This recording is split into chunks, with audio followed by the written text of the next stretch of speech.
बिस्मिल्लाहिर्रहमानिर्रहीम। अस्सलाम वालेकुम। सैयदा रूबी रज़ी के चैनल में आप सबको खुश आमदीद।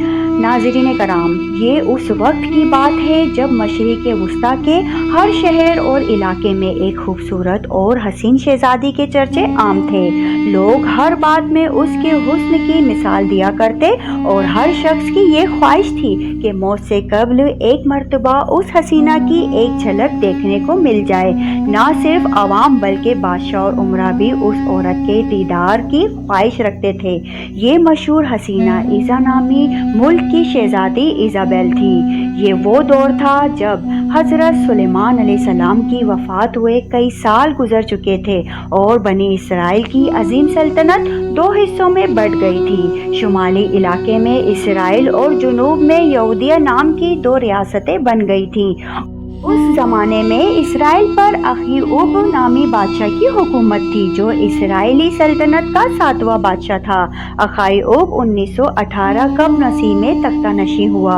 अखीऊब भी शहज़ादी इज़ाबेल का फरिश्ता था, लिहाजा उसने इज़ाबेल से शादी कर ली। इज़ाबेल एक खूबसूरत और मगरूर औरत होने के साथ मुशरिक भी थी। वो फनीकी बादशाह की बेटी थी और फनीकियों की देवता बाल की पूजा करती थी, जबकि बनी इसराइल और बादशाह अखई तौहीद परस्त थे और हज़रत मूसा अलैहिस्सलाम के शरीयत पर अमल पेरा थे। लेकिन अखई अब अपनी बीवी इज़ाबेल की बातों में आ गया और उसने बाल की इबादत शुरू कर दी। इज़ाबेल एक चालाक और शातिर औरत थी। उसने अखीऊब को इस बात पर राजी कर लिया कि बाल देवता के लिए एक मंदिर और बुत की तामीर करवाए, ताकि बनी इसराइल में बाल देवता की परस्तिश की अशात हो और लोग इस मुशरिकाना दीन पर आ जाएं।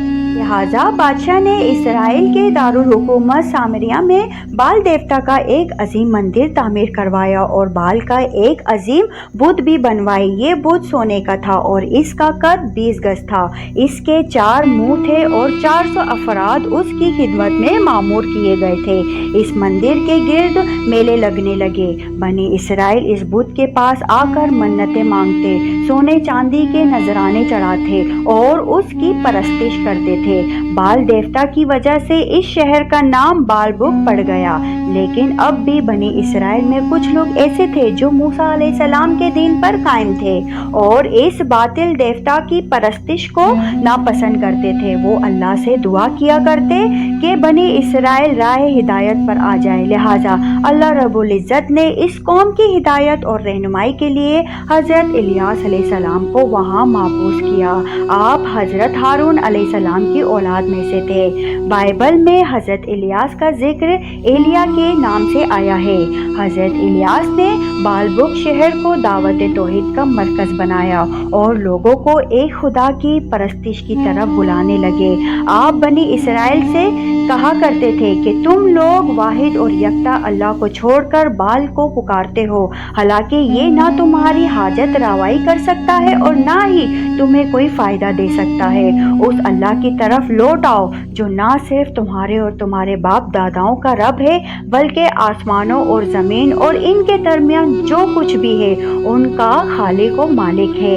हज़रत इलियास अलैहिस्सलाम के इस पैगाम को बनी इसराइल ने झुठला दिया और सरी इनकार कर दिया। जब आपने बादशाह अखीऊब और मलिका इज़ाबेल को दावत दी तो उन्होंने भी आपकी बात नहीं मानी। मलिका इज़ाबेल नहायत सफ़ाक औरत थी। उसने महसूस किया कि हज़रत इलियास अलैहिस्सलाम उसके और उसकी हुकूमत के लिए खतरा साबित हो सकते हैं। लिहाजा बादशाह के साथ उसने मंसूबा बनाया कि हज़रत इलियास अलैहिस्सलाम को शहीद कर दिया जाए। लिहाजा अल्लाह के हुक्म से हज़रत इलियास अलैहिस्सलाम ने बालबुक शहर छोड़ दिया और किसी पहाड़ के गार में चले गए और वहीं रहने लगे। आपके जाने के बाद इसराइल में कहत साली पड़ गई और 3 साल तक मुसलसल बारिश ना हुई। फसल तबाह हो गए और लोग एक एक बूंद पानी को तरसने लगे। मुल्क में लूट मार और चोरी डकैती बढ़ गई, यहाँ तक कि बनी इसराइल ने अखीऊब के महल को भी घेर लिया और उसकी एक हिस्से में आग लगा दी। आखिरकार अखीऊब ने हुक्म दिया कि हज़रत इलियास अलैहिस्सलाम को तलाश किया जाए। सिपाहियों ने आप को खोजा और बादशाह के दरख्वास्त पर आप दोबारा बालबुक तशरीफ़ लाए, लेकिन बाल के पुजारियों और मलका इजाबेल बादशाह के इस अमल से बहुत गुस्सा हुई और हज़रत इलियास अलैहिस्सलाम का दोबारा वापस आना उसे नागवार गुजरा। हज़रत इलियास ने बादशाह और बनी इसराइल के सामने एक तजवीज़ रखी कि बाल के बड़े पुजारी अपने माबूद के नाम पर जानवर की कुर्बानी दें और मैं अपने माबूद अल्लाह के नाम पर कुर्बानी दूंगा। जिसकी कुर्बानी कबूल होगी उसका खुदा बरहक साबित होगा और फिर पूरी कौम उसी माबूद से बारिश की दुआ करेगी। उस दौर में कुर्बानी का ये दस्तूर था कि कुर्बानी के बाद जानवरों को खुले मैदान या पहाड़ की चोटी पर रख दिया जाता और आसमान से एक आग आकर उसे जला देती, जो इस बात का सबूत होता कि ये कुर्बानी कबूल हो गई। लिहाजा अगली सुबह कोहे करमल के ऊंची चोटी पर एक तरफ हज़रत इलियास अलैहिस्सलाम खड़े थे और दूसरी तरफ बाल के पुजारी मौजूद थे। दोनों फरीक ने कुर्बानी की और जानवरों को ऊंची जगह पर रख दिया।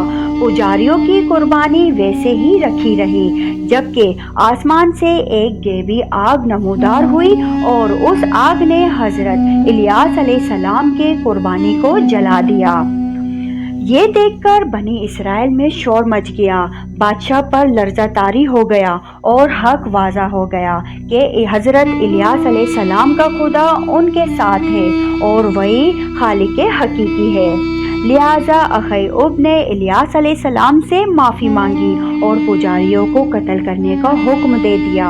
हज़रत इलियास ने अल्लाह से बारिश के लिए दुआ की। देखते ही देखते आसमान पर घटाएं छाने लगी और मूसलाधार बारिश शुरू हो गई। बनी इसराइल दोबारा ईमान ले आए और शिर्क से तौबा कर लिया। दूसरी तरफ मलिका इजाबेल बुत परस्ती पर कायम रही और दिल में ये तहैया कर लिया कि वो उन पुजारियों का बदला हज़रत इलियास अलैहिस्सलाम को कत्ल करके लेगी। अपनी सफाकी और चालाकी से उसने अख़यूब को फिर बहकाना शुरू किया। बादशाह उसकी बातों में आ गया और दोबारा बाल की पूजा शुरू कर दी। बनी इसराइल जब बारिश से सैराब हो गए और उनमें खुशहाली लौट आई तो वो भी हज़रत इलियास अलैहिस्सलाम के दीन से फिर गए और दोबारा शिर्क में मुब्तला हो गए। मलिका इजाबेल हज़रत इलियास अलैहिस्सलाम की जान की दुश्मन बन गई तो मजबूरन आपने बालबुक को खैर आबाद कहा और कोहे सीना पर चले गए। बनी इसराइल खुली निशानी देखने के बावजूद अल्लाह के मुनकिर हो गए। उन पर शराब नोशी, जिना, शिर्क आम हो गया और बालबुक फिर से उन बुरे कामों का मरकज़ बन गया। लिहाजा इलियास अलैहिस्सलाम ने अल्लाह से दुआ की कि या तो ये कौम राह रास्त पर आ जाए या उन पर अज़ाब इलाही नाजिल हो जाए। अल्लाह की तरफ से बनी इसराइल के लिए अज़ाब का फैसला हो चुका था और अब कहरे इलाही का आना करीब था। इसराइल और यहूदी के सरहदों पर वहशी कबाइल आबाद थे जो लूट मार किया करते थे, लेकिन अब उनकी आबादी भी बढ़ चुकी थी और वो काफ़ी ताकतवर भी हो गए थे। उन्होंने इसराइल पर हमला कर दिया और सारे शहर में लूटमार करके आग लगा दी। पूरा शहर तक तो ताराज हो गया। हर तरफ लाशें और बर्बादी दिखाई देती थी। इस वहशी कौम ने अख़यूब, मलिका इजाबेल और इसके बेटे को भी कत्ल कर दिया और वो मलिका जिसे अपनी ताकत, बादशाहत और हुस्न पर इतना गुरूर था, जब वो मरी तो उसके जिस्म को सड़कों पर फेंक दिया गया और बनी इसराइल ने अपनी आंखों से देखा कि बहुत सारे जंगली कुत्ते उसकी लाश को नोच नोच कर खा रहे थे। उस वक्त ना तो उसका देवता बाल काम आया और ना ही कोई बातिल माबूद। आज बालबुक शहर लिबनान के नाम से मौजूद है, जहां उस जमाने के खंडरात आज भी इस दौर की शान और शौकत और तबाही की गवाही देती है, जो ता क़यामत नूह है इंसानी के लिए इबरत है। नाज़रीन कराम, उम्मीद करती हूँ कि आपको ये वाक़या पसंद आया होगा। अगर पसंद आया हो तो वीडियो को लाइक शेयर करके चैनल को सब्सक्राइब कर दें और बेल आइकन दबा दें और कमेंट्स बॉक्स में अपनी कीमती राय का इजहार ज़रूर कीजिएगा। अब तक के लिए इतना ही। सैयदा रूबी रज़ी को दीजिए इजाज़त। अपना बहुत सारा ख्याल रखिएगा। अल्लाह हाफिज़।